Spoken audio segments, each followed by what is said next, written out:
Assalamualaikum warahmatullahi wabarakatuh. Alhamdulillahilladzi arsala rasulahu rahmatan lil alamin.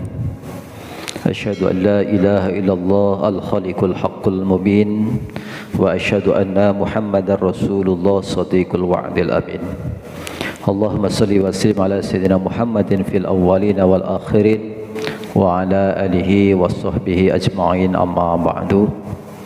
Qala Allah ta'ala fil Qur'anil Karim, a'udzu billahi minasy syaithanir rajim. Innal ladzina qalu rabbuna Allah tsumma istaqamu tatanazzalu 'alaihimul malaikatu alla takhafu wa la tahzanu wa abshiru bil jannati allati kuntum tu'adun. Wa qala Nabi sallallahu alaihi wasallam, man kharaja min baitihi fi talabil ilmi wa huwa fi sabilillah hatta yarji. Hadratul mukarramun, para alim, para ulama, para tokoh masyarakat, wabil khusus al-mukarram guru kita Ustadz Elan Taufik yang saya muliakan, Bapak Dewan Suro kita, Bapak Haji Majar Zain yang saya hormati, juga yang saya hormati wabil khusus Ketua DKM Bapak Haji Burhanuddin, yang saya hormati hadirin sekalian, Bapak Lutfi, Bapak Doni, dan semua hadirin yang tidak saya sebutkan satu persatu. Alhamdulillah, pada petang hari ini kembali Allah himpun kita dalam majlis yang sangat mulia dalam rangka thalabul ilmi. Mudah-mudahan Allah curahkan rahmat serta keberkahan kepada kita sekalian. Allah berikan ilmu yang manfaat, Allah jaga kita, Allah selamatkan kita dan keluarga kita dari segala mara bahaya dan bala, dan mudah-mudahan Allah jadikan rumah tangga kita bahagia sejahtera, anak keturunan kita jadikan anak keturunan yang soleh dan solehah. Bisiril Fatihah. A'udzu billahi minasyaitonir rajim. Bismillahirrahmanirrahim. Alhamdulillahi rabbil alamin arrahmanir rahim maliki yaumiddin. Iyyaka na'budu wa iyyaka nasta'in. Ihdinas siratal mustaqim. Siratal ladzina an'amta 'alaihim ghairil maghdubi 'alaihim waladdallin. Amin. Masih bab sabar. Kemarin sudah kita buka pembukaannya, ya, kita tinggal lanjutkan hadis. Jamaah sekalian, Allah Subhanahu wa taala, orang bijak mengatakan bahwa hidup ini kumpulan dari berbagai macam permasalahan. Maka pastilah hidup akan menghadapi persoalan-persoalan dan permasalahan. Maka kalau tidak pengen permasalah dan tidak pengen ada problem hidup, maka nggak usah hidup. Sebagaimana ayat yang kemarin setelah kita bacakan, walanabluwannakum bisyai'im minal khaufi wal ju' wa naqsim minal amwali wal anfusi wath thamarat wa basyiris sabirin. Sungguh aku akan uji engkau.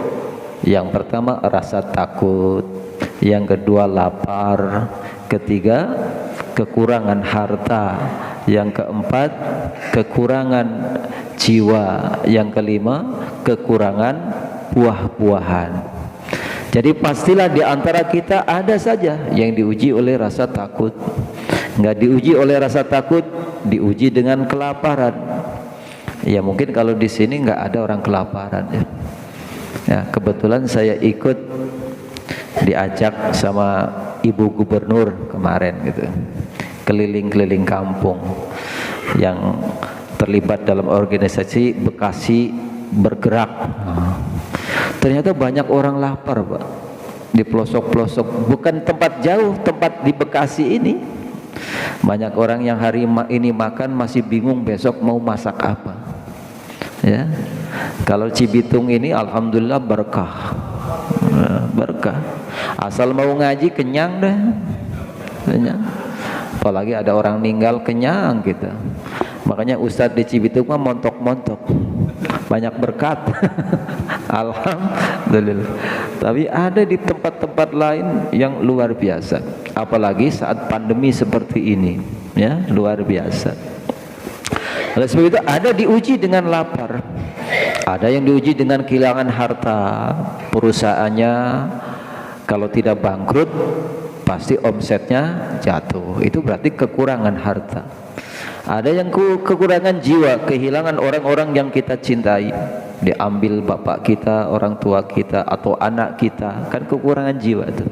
Kemarin awal-awal pandemi bentar-bentar kan ada suara ambulan, bentar-bentar di masjid diumumin, innalillahi wa inna ilaihi rajiun, telah meninggal Bapak Lutfi bin Bulan. Ya, semuanya terkaget-kaget, ya, begitu cepat gitu kan. Termasuk sesepuh kita di sini Pak Ali Mardi kan, ya. Perasaan belum lama kita ngaji bareng, kita ketemu, tahu-tahu sekarang udah ada di alam barzah. Kehilangan jiwa, kehilangan buah-buahan. Buah-buahan bukan dimaksud jeruk, apel, ya. Kalau begitu Al-Quran parsial dong, karena Al-Quran ini tidak parsial. Yang dimaksud buah-buahan, ya bukan hanya sekedar buah-buah yang nampak, tapi semua hasil usaha itu namanya buah-buahan. Ya, kalau buah-buahan hanya berbentuk jeruk, tomat, apel, berarti itu khusus untuk petani. Yang tidak punya lahan pertanian, ya pabrik sepatu, maka buah-buahannya sepatu. Pabrik ban, buah-buahannya ya ban, gitu kan. Pabrik elektronik, ya buah-buahannya televisi, ya buah-buahannya apa tuh, flash disk segala macam. Nah itu, jadi yang dimaksud buah-buahan hasil usaha. Banyak orang yang kehilangan hasil usaha, ya, banyak yang dipecat dari perusahaan, banyak yang tidak bisa usaha lagi, mau nyawah sawahnya udah jadi perumahan, ya, mau kerja di pabrik gak punya keahlian, mau ngojek kalah sama ojol. Wah, bingung tuh. Maka oleh sebab itu sabar adalah kuncinya. Wa basyyiris sabirin, berilah kabar gembira bagi orang-orang yang bersabar, karena hanya sabar yang pahalanya tidak ada henti-hentinya. Ada surat yang pendek dalam Al-Quran, dan kata Imam Syafi'i, apabila Allah menurunkan surat ini saja sudah mencukupi semuanya. Dan kita semuanya hafal, wal asri innal insana lafi khusr illa alladziina amanu wa 'amilus shalihati wa tawassaw bil haqqi wa tawassaw bis sabr. Wal asri, demi waktu asar. Kenapa Allah gunakan demi waktu asar dan orang-orang akan merugi? Karena waktu yang paling sempit itu waktu asar, Pak. Jedaknya sangat sebentar. Kalau dari subuh sampai zuhur berapa jam tuh? Panjang tuh. Dari zuhur sampai asar agak panjang. Tapi dari asar ke maghrib sebentar saja, 1 jam lebih, ya. Tahu-tahu udah maghrib. Ini menunjukkan bahwasanya itulah umur manusia. Apabila sudah sampai waktu asar, hati-hati. Pak Haji Solihin udah waktu asar kayaknya. Masih subuh ya. Masya Allah, tuh hebat tuh. Taklim kemana-mana datang, padahal sekali lagi sakit kakinya tuh. Mau maulid di Kewitang jatuh dari motor, biasanya diboceng pasis, pasisnya berhalangan, naik motor sendiri jatuh, masih sakit juga, pergi ke masjid, dan bukan masjid sendiri. Coba kalau kita timbang pilek, sakit Masya Allah. Orang kalau sudah cinta ilmu begitu tuh, dikejar sampai manapun. Subhanallah, ya. Waktu asar tuh waktu yang sempit. Kapan waktu asar? Waktu asar bahkan Rasulullah mengatakan saat umur 40 tahun tuh. Berarti kita, di antara kita sudah asar semua ini, udah mau maghrib gitu kan. Kenapa? Karena umat Nabi Muhammad baina sitin wa sab'in, maka ketika umur 40 tahun udah asar tuh, karena 20 tahun lagi udah maghrib. Makanya kata Allah, demi waktu asar semua manusia rugi. Yang saudagar seperti Haji Burhan rugi, apalagi yang beli rugi. Ya, yang kerja rugi, yang kerja apa lagi, yang pinter rugi, apalagi yang bodoh, yang pejabat rugi, apalagi rakyat biasa. Maknanya ayat ini semua manusia rugi, illalladzina amanu, kecuali orang-orang yang beriman. Yang beriman pun masih rugi, kecuali diikuti dengan wa amilus solihah, diikuti dengan amal-amal soleh. Yang beramal soleh pun masih rugi, kecuali watawasau bil haq, saling berwasiat dalam kebenaran, menasihati, memberikan tausiah, mengajak orang dalam kebaikan, itu beruntung. Tapi masih rugi juga, kecuali watawasau bis sabr, kecuali orang-orang yang saling berwasiat dalam kesabaran. Kenapa sabar ditaruh di ujung?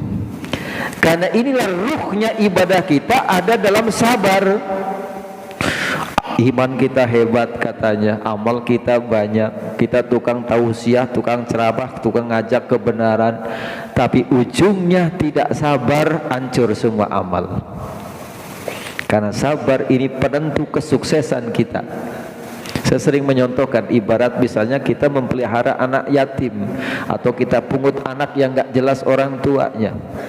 Kita besarkan, kita rawat, kita sekolahkan, jadi lurah. Begitu kita bikin KTP susah, ngomel tuh, percuma gue punya anak lurah, gue besarkan, gue pungut dari kecil, gue sekolahkan, nggak tahu diri ini, brengsek. Ya, mengungkit kebaikan-kebaikan yang telah kita lakukan habis tuh.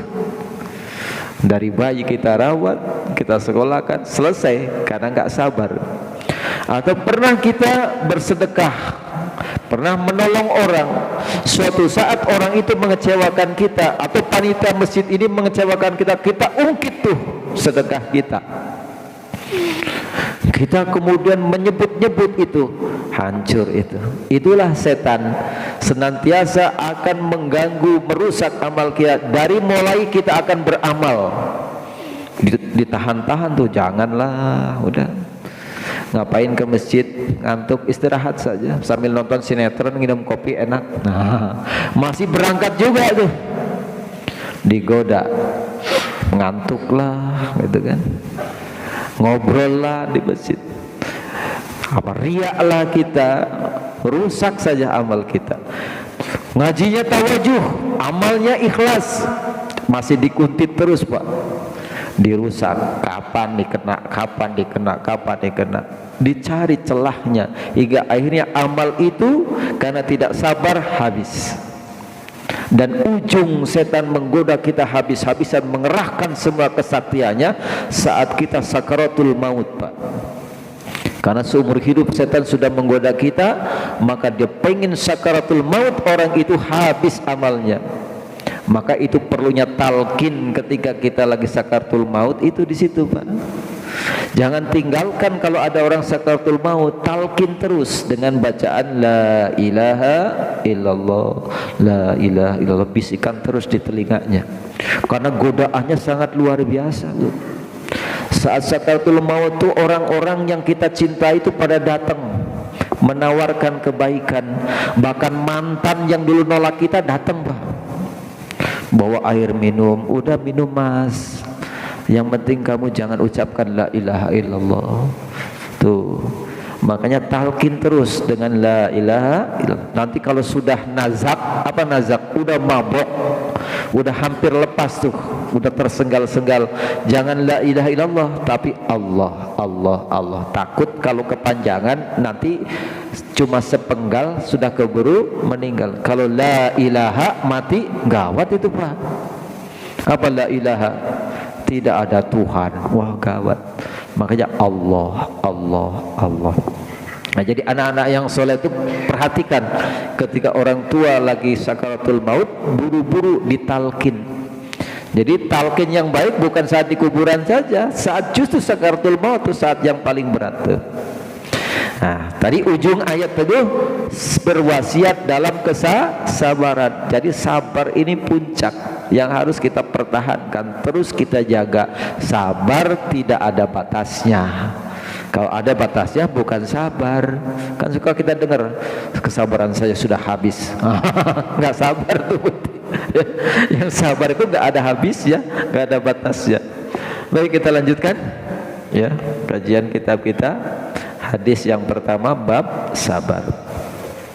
Wa an Abi Malik al-Harisi bin Asimi Asy'ari radhiyallahu, daripada Abi Malik Harisi bin Asimi Asy'ari, semoga Allah meridhainya. Qala, dia berkata, qala Rasulullah sallallahu alaihi wasallam, at-tuhuru satrul iman. Mensucikan diri itu sebagian dari iman. Walhamdulillah tamla'ul mizan. Bacaan alhamdulillah akan memberatkan mizan. Wa subhanallah walhamdulillah tamla'ana atau tamla'u ma baina samawati wal ar. Bacaan subhanallah walhamdulillah akan memenuhi antara bumi dan langit. Wa salatun nuru, dan salat adalah cahaya. Wa sadaqatu burhan, sedekah itu adalah apa namanya? Bukti. Wa sabru diyaun, sabar itu adalah pelita. Wal Qur'anu hujatul laka au 'alaika, Quran itu merupakan hujahmu atau sanksi bagimu. Kullu nasi, setiap manusia, ya'du faba'imu, menggadaikan nafsahu, dirinya, famu'tikuha, apakah dia akan memperdekakannya, au mubikuha, atau menghancurkannya. Rawahu Muslim. Apa sabda Rasulullah SAW? Apa yang dimaksud dengan hadis ini? At-tuhuru satrul iman, bahwa mensucikan diri sebagian dari iman. Kita sering dengar an-nazafatu minal iman. Itu hadis bukan? Bukan hadis itu. Ya, itu hanya kalam ilhami, ya, kalam-kalam ulama, tapi merujuk kepada hadis. Salah satunya hadis ini, at-tuhuru satrul iman, bahwa saya mensucikan diri merupakan bagian dari iman. Jadi orang beriman mah suka kesucian, suka kebersihan. Bahkan perempuan Islam itu diteliti oleh dokter Amerika itu paling bersih, Pak. Perempuan mukmin itu diperiksa rahimnya paling bersih, karena orang mukmin mah bersihan, ya. Orang mukmin paling bersihan, terutama bersih dari perbuatan zina. Itu yang dimaksud paling bersih rahimnya, karena tidak tercampur berbagai macam sperma. Karena orang-orang barat yang tidak beragama mah itu sperma mana saja masuk. Karena zina bukan hal tabu bagi mereka, ganti-ganti pasangan bebas. Maka wajar rahim orang mukmin paling bersih, karena orang mukmin mah hanya suaminya saja. Orang mukmin yang halal saja yang melakukan hubungan badan.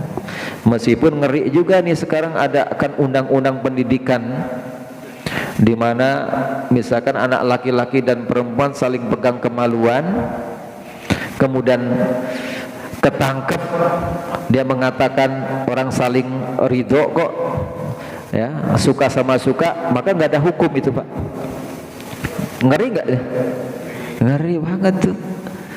Ini peraturan Menteri Pendidikan yang hampir disahkan nih, bahkan DPR juga hampir mengesahkan. Cuma sekarang banyak protes dari organisasi-organisasi Islam, tapi hampir-hampir itu digulkan itu. Mudah-mudahan jangan terjadi. Ada 4 pasal minimal yang sangat bertentangan dengan hukum-hukum Islam. Jadi Bapak mengupload gambar telanjang, tapi seizin yang diupload setelah orang yang telanjang boleh, Pak, kecuali yang diupload menuntut tuh gambarnya, itu baru kena hukum ITE. Ngeri nggak Pak kalau gitu, Pak? Masya Allah. Inilah perlunya pemimpin orang beriman tuh begini nih. Diangkat menteri nggak ngerti agama, ya ngeri. Karena apa? Kebijakannya itu yang akan merugikan kita, ya. Ya. Coba sekali Allah Subhanahu wa taala, kembali lagi pada bahasan kita, nggak usah ngomong politik, bahaya. Ya. Bahwasanya orang paling bersih itu perempuan orang-orang mukmin. Dan orang paling bersih memang orang mukmin. Sebelum kita disuruh jaga 3M, mencuci tangan, memakai masker, menjaga jarak, umat Islam sehari 5 kali minimal itu. Ya, minimal 5 kali. Mau sholat subuh cuci tangan, bukan cuma cuci tangan tuh. Cuci tangan bukan telapaknya sampai siku.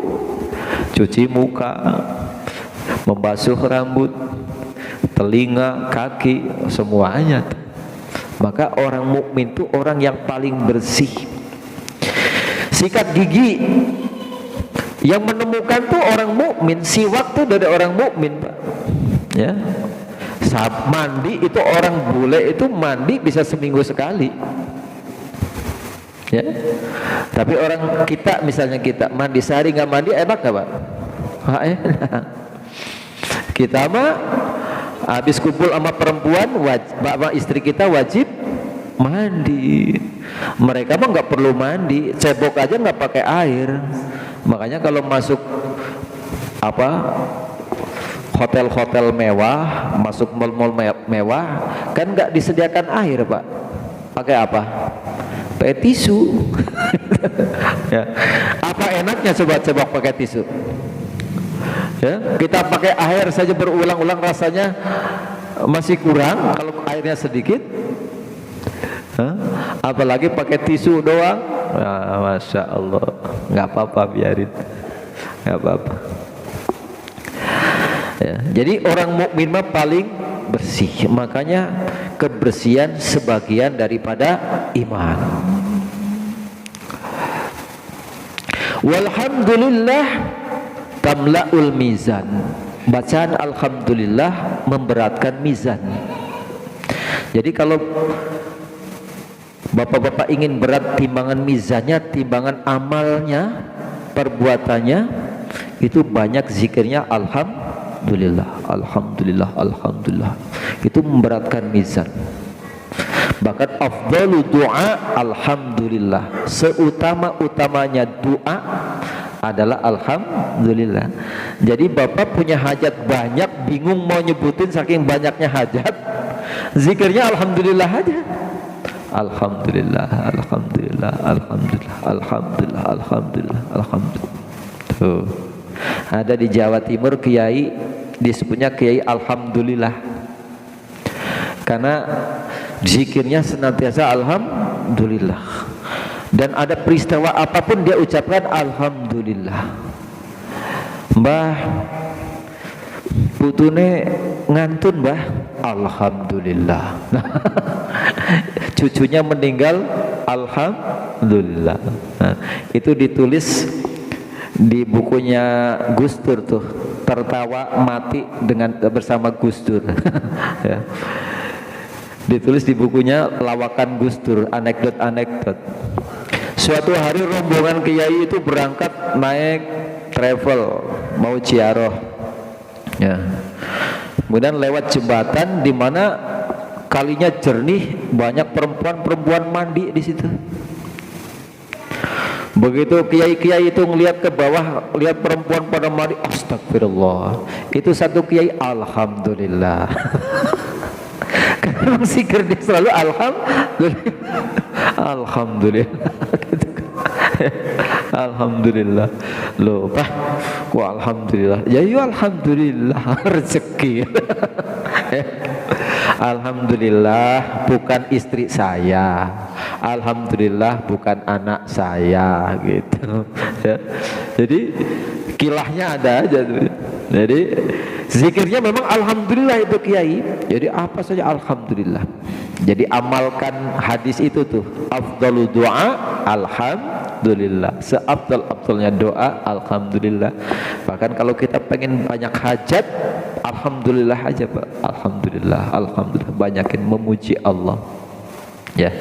Nanti Allah yang kasih. Karena Allah meskipun gak diucapkan doa kita pasti tahu keperluan hambanya, keinginan hambanya. Ya.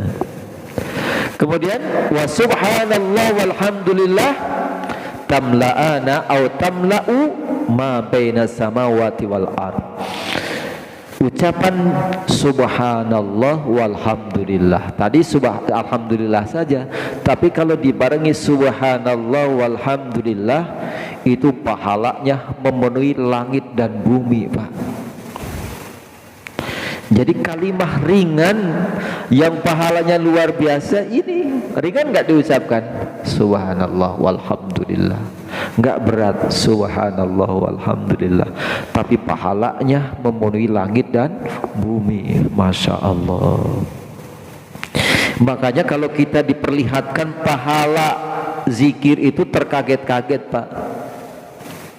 Bahkan kata ulama kolbu, andaikan dibuka rahasia la ilaha illallah, Bapak pingsan-pingsan, Pak. Karena kita nggak tahu keagungan la ilaha illallah, maka zikir nggak ada rasanya. Tapi bagi orang-orang tertentu yang sudah dibuka hijabnya, latifah-latifah kolbunya, itu memandang la ilaha illallah itu luar biasa. Pingsan-pingsan. Makanya kalau ada orang zikir sampai pingsan-pingsan, tubuh itu Allah buka hijabnya sedikit, Allah perlihatkan keagungan la ilaha illallah. Jadi zikir itu bukan kalimah sembarangan. Makanya zikir jangan dimain-mainin, gitu kan. Subhanallah walhamdulillah wala ilaha illallah wallahu akbar wala khawla wala quwwata illa billahil aliyyil azim. Sempurna itu zikir, Pak. Alhamdulillah saja memberatkan timbangan. Subhanallah walhamdulillah memenuhi langit dan apalagi disempurnakan tuh dengan la ilaha illallah, dengan wala haula wala quwwata illa, tidak terhingga. Nabi Muhammad ketika Isra dan Mi'raj bertemu dengan Nabi Ibrahim. Wahai Muhammad, surga itu tanahnya subur. Sampaikan kepada umatmu agar bertanam di surga. Apa tanaman surga, Pak? Subhanallah. Jadi surga itu tanahnya subur, tapi masih kurang tanamannya. Tanamannya kita yang tanam. Subhanallah. Dalam sebuah keterangan, membaca satu kali subhanallah, Allah tanamkan 7 batang di surga. Jadi 70 batang. Jadi kalau kita baca subhanallah sekali, Allah tanamkan 70 pohon di surga. Dan pohon itu pohon produktif. Satu batang akan bercabang 70. Satu cabang akan beranting 70. Satu ranting akan berbuah 70. Satu buah akan memiliki rasa 70. Masya Allah. Ada gak pohon di dunia begitu? Satu pohon mempunyai cabang 70, satu cabang mempunyai ranting 70, satu cabang mempunyai buah 70, satu buah memiliki rasa 70. Buah paling mahal di dunia berapa rasa, Pak? Durian montong paling mahal tuh. Kemarin saya beli nawar sekilo 140. Padahal di kilo sama kulit-kulitnya. Rasanya begitu saja. Ya usia kayak kita makan jangan sebiji lah, separuh udah kelejengan. Tuh. Makanan surga satu biji mempunyai rasa 70. Semakin dimakan semakin nambah rasanya. Semakin dimakan semakin enak. Di dunia seenak apapun semakin dimakan semakin bosan, kita melenger di dunia, jadi penyakit ya. Makanya saya pernah dengar karkun Bayan, itu ada laki-laki lagi makan durian, kulitnya udah numpuk di belakang, masih ditawarin aja sama bidadari, lagi bang. Habis sudah numpuk di belakang kulitnya, lagi bang, ya lagi. Kenapa? Semakin dimakan semakin enak. Itulah sifat surga, Pak. Perempuan semakin digauli semakin enak, Pak. Bahkan kita akan mendapatkan istri sebanyak suku yang ada di dunia ini. Berapa suku di dunia ini? Di Indonesia aja udah berapa suku, Pak? Jadi istri kita nanti ada yang Sunda, ada yang Padang, ada yang Batak, ada yang Cina, ada yang Eropa, ada yang Amerika, ada yang Libanon, Masya Allah, ada yang Afrika tuh. Hitam dong, kagak. Karena pernah datang sahabiah dari Afrika, ya. Sahabiah yang kulitnya hitam bertanya kepada Rasulullah, ya Rasulullah, apakah kulitku akan seperti ini juga di surga? Rasulullah tersenyum, enggak, nanti kamu di surga akan seperti bulan purnama. Subhanallah, yang Afrika saja kayak bulan purnama, gimana yang Libanon itu, ya. Surga enggak ada batasnya, Pak. Enggak pernah terbayangkan, enggak pernah terlihat oleh mata kita, tidak pernah terdengar oleh telinga kita, dan tidak pernah dibayangkan.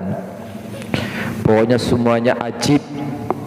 Tiap hari terkagum-kagum, karena tiap hari kita makin nambah nikmatnya, makin naik derajatnya. Karena derajat di surga itu tidak pernah berhenti. Di dunia derajat sudah jadi bintang 4, ada bintang 5. Di Indonesia doang bintang 5 zaman Soeharto itu. Sekarang udah nggak ada lagi. Sudah jadi presiden, jadi apa lagi? Mantan 2 periode saja sudah. Ya, selanjutnya gantian gitu. Ya, derajat di dunia terbatas, tapi di akhirat makin hari makin naik derajatnya. Makin hari makin naik derajatnya.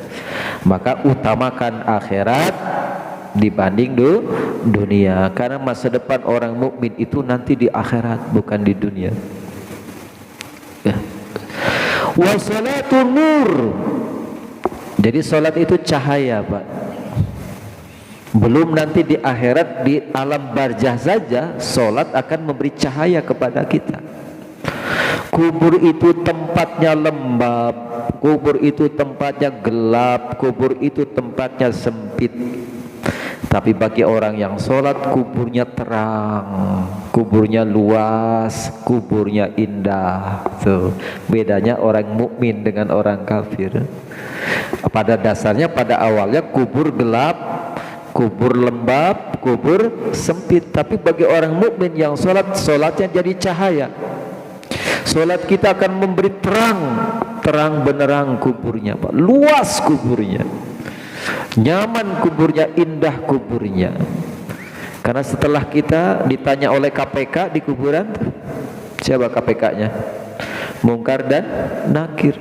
Selesai ditanya, bisa jawab semua, nam kama naumu arus, tidurlah seperti tidurnya pengantin baru. Bertilamkan kasur yang empuk, harum semerbak, ditemani oleh cahaya, ditemani oleh perempuan cantik. Ya namanya pengantin baru, masa dewekan, Pak? Mesti ada temennya itu. Tiba-tiba datang perempuan cantik, kaget kita, siapa kamu? Saya adalah sedekahmu. Masya Allah, sedekah kita berbentuk makhluk perempuan cantik menemani kita. Makanya bahasa nam kama naumu arus. Kenapa seperti pengantin baru? Karena tidurnya pengantin baru terasa sebentar. Perasaan baru masuk kamar, tahu-tahu udah azan subuh. Karena asik, karena senang, ya. Maka nanti di kuburan begitu. Mungkin kiamat masih sekian ratus tahun lagi, kiamat barangkali masih 1000 tahun lagi, tapi perasaan sebentar saja, ya. Bahkan saya pernah baca dalam sebuah kitab, menjelang kiamat itu, hari kebangkitan itu, mungutin kalung yang lepas saja belum selesai, tahu-tahu udah kiamat. Jadi begitu selesai ditanya, ada perempuan cantik. Ya namanya perempuan masih perawan kan malu-malu. Kita pun malu-malu melihatnya, orang laki-laki soleh. Perempuan itu nunduk sambil mainin kalungnya yang terbuat dari bazarzan, dari permata. Lagi dimainin, putus, prak, gitu kan. Itu spontan karena putus, yang perempuan nunduk, laki-lakinya juga nunduk pengen bantuin, kayak film India Pak. Begitu nunduk kejedot kepala tuh. Laki-laki dan perempuannya mengutin itu kalung yang tercecer. Mengutin belum beres, tahu-tahu udah diumumin, udah kiamat katanya tuh. Saking sebentarnya, seneng kita mengutin untaian kalung sama perempuan cakep. Tahu-tahu udah sangkala berbunyi hari kebangkitan aja. Padahal barangkali di kuburnya lama Pak. Tapi karena senang, bahagia di dalam kuburnya seperti pengantin baru, sebentar saja ya. Itulah orang beriman. Jadi di kuburan mendapatkan cahaya dari solat kita, menerangi solat apa? Nanti pun di mahsyar solat itu akan menjadi cahaya bagi kita. Nyebrang siratal jahim pun jadi cahaya membimbing kita. Jadi jagalah solat kita. Ya, karena solat itu akan menjadi cahaya. Wa shadaqatu burhan. Sedekah itu bukti. Jadi Pak Haji burhan artinya bukti. Sedekah itu bukti. Bukti apa? Bukti keimanan kita. Buktinya kita iman adalah sedekah. Kan kalimatnya senantiasa dalam Al-Quran tulisan kayak aqimis shalah wa atuz zakah fasholli lirabbika wanhar. Itu kalimat yang nggak bisa dipisahkan tuh. Wawunya wawu atof. Jadi artinya sejajar. Kalimat yang pertama dengan kedua sama-sama penting. Salat, bukti salat mengeluarkan zakat. Bukti bagusnya hubungan kita dengan Allah, maka dibuktikan bagusnya hubungan kita dengan sesama manusia. Salatnya bagus kepada Allah, hubungan manusia itu tetangga lagi pada susah, bantu tuh. Itu saudara lagi susah, bantu, keluarkan zakat, keluaran sedekah. Itu makanya sodakoh burhan, bukti keimanan kita ya. Nanti sodakoh itu tadi saya bilang di awal akan berbentuk makhluk, akan jadi perempuan cantik, akan menjadi tameng melindungi kita ya, akan jadi naungan nanti di mahsyar, di mana tidak ada naungan kecuali pertolongan Allah Subhanahu wa ta'ala. Di antara naungan itu adalah sedekah kita Pak. Jadi nanti ada yang pakai payung, ada yang pakai tenda, ada yang di bawah bangunan yang besar. Berarti tergantung sedekah kita. Kalau sedekahnya dikit, masuk kencelengnya cuma 1.000, pakai kresek kepalanya. Ya, kalau hujan nggak ada payung, nggak ada itu, pakai kresek kepala kita kresekin. Berarti itu recehan tuh sedekahnya dulu. Agak gedean dikit pakai payung, ya lumayan payung tuh. Ya meskipun masih tampias lah, kena angin kan. Banyak kan tenda, dia bikin tenda, dia enak tuh. Banyak lagi, nendang lagi sedekahnya. Waduh, beratapkan dak ya, beratapkan atap yang kukuh, yang kuat, yang terhindar dari panas dan hujan, terhindar daripada angin panas dan dingin. Nyaman kita di sana. Itulah orang-orang yang nanti di kelas VIP. V-nya banyak, itu bukan cuma VVIP. Ya. Karena apa? Di ruangan yang sangat nyaman, ruangan yang sangat sejuk, ruangan yang dilayani oleh pelayan-pelayan yang senantiasa siap siaga melayani kita. Ya, di antaranya orang-orang laki-laki yang kolbunya condong ke masjid. Mudah-mudahan kita termasuk nih. Amin ya rabbal alamin. Condong ke masjid maksudnya apa? Hatinya lagi kerja, ingat ke masjid. lah kerjanya itu sekedar menunggu waktu sholat. Kerja ada azan buru-buru karena yang utama sholatnya, keluar lagi silaturahim, dengar azan udah di masjid lagi. Jadi hidupnya hanya menunggu waktu sholat. Itulah orang yang hatinya condong ke masjid. Begitu dengar azan buru-buru ke sholat, begitu diumumin ada taklim di masjid buru-buru datang ke masjid. Itu namanya hatinya condong ke masjid. Dan yang paling pertama di antara 7 golongan itu pemimpin yang adil tuh. Jadi pemimpin itu tiket masuk surga, tiket mendapat perlindungan, karena pemimpin adil luar biasa itu ya. Jadi dari 7 golongan itu yang paling pertama pemimpin yang adil, imamun adil, imam yang adil. Jadi kalau diberi kesempatan jadi pemimpin apapun itu jalankan dengan baik, karena itu tiket masuk surganya Allah Subhanahu wa ta'ala. Wasabru diyaun, dan sabar adalah pelita. Diyaun, apa bedanya cahaya dengan pelita? Bapak mati lampu nih, mati lampu, ada cuma lilin, manfaat banget nggak tuh lilin? Manfaat banget. Itulah maksud dari pelita, itu yang paling bermanfaat di saat genting lampu mati, nggak ada cahaya apapun, adanya cuma itu. Itulah yang paling manfaat, yang paling menolong kita. Makanya sodako itu akan jadi pelita, nggak banyak cahayanya, nggak besar sinarnya, tapi sangat menolong kita, sangat membantu kita. Itu sodako ya. Jadi luar biasa ini pelita. Jadi pelita kita yang akan menolong, kesabaran itu akan menolong kita. Sabar itu sangat diperlukan, itu menjadi pelita. Cahayanya sedikit, tapi coba kalau nggak ada lilin mati lampu Pak, wah repot Hah? Nggak ada senter, repot ya. Makanya sabar ini meskipun kecil, ini sangat bermanfaat, akan menjadi pelita kita. Itu cahaya yang sangat dibutuhkan oleh kita. Maka jaga sabar.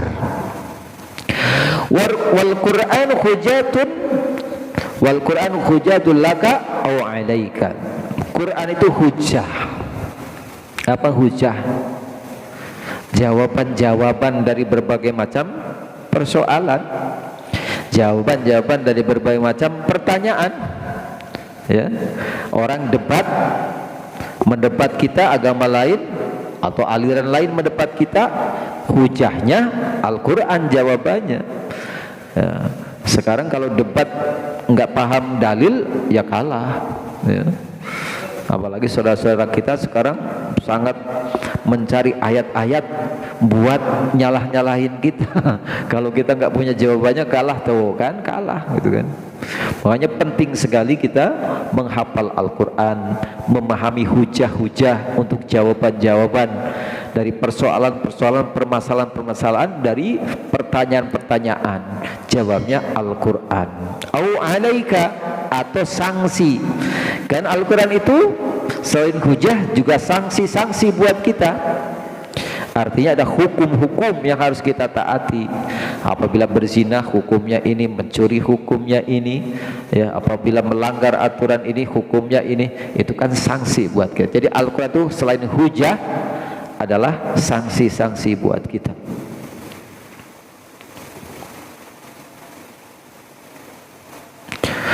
Kulun nasi setiap manusia yaqdu faba'u nafsahu, menggadaikan dirinya setiap pagi. Apa maksudnya?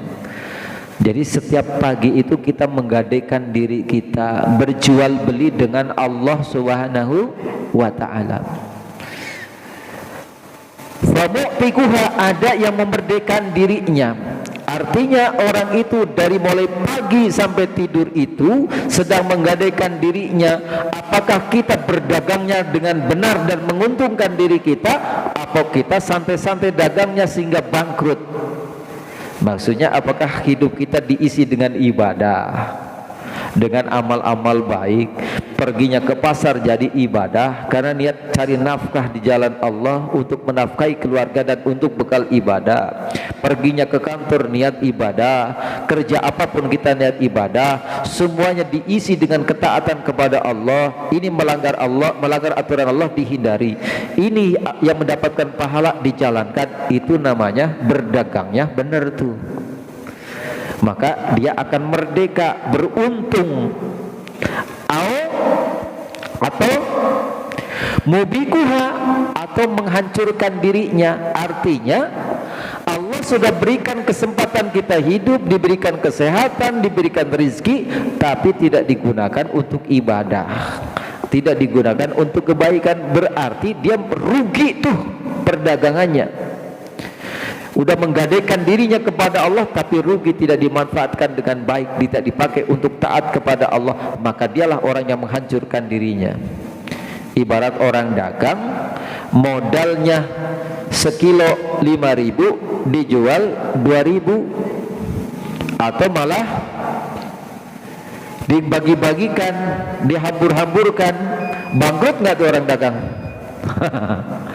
Ya, kita dikasih umur ini modal nih, hidup ini modal, sehat ini modal, rezeki kita itu modal, anak kita itu modal, istri kita itu modal. Gunakan untuk dapat ridho Allah Subhanahu wa ta'ala. Maka itulah perdagangan yang untung.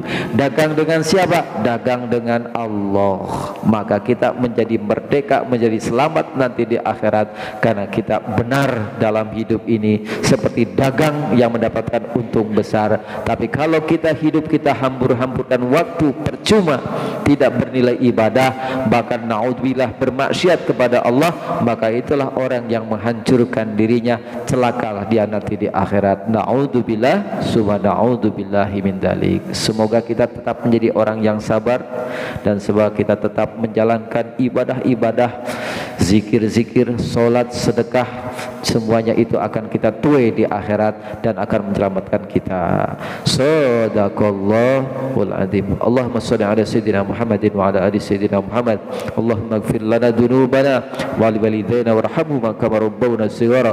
Allahumma ighfir lil mu'minina wal mu'minat wal muslimina wal muslimat al ahya'i minhum wal amwat.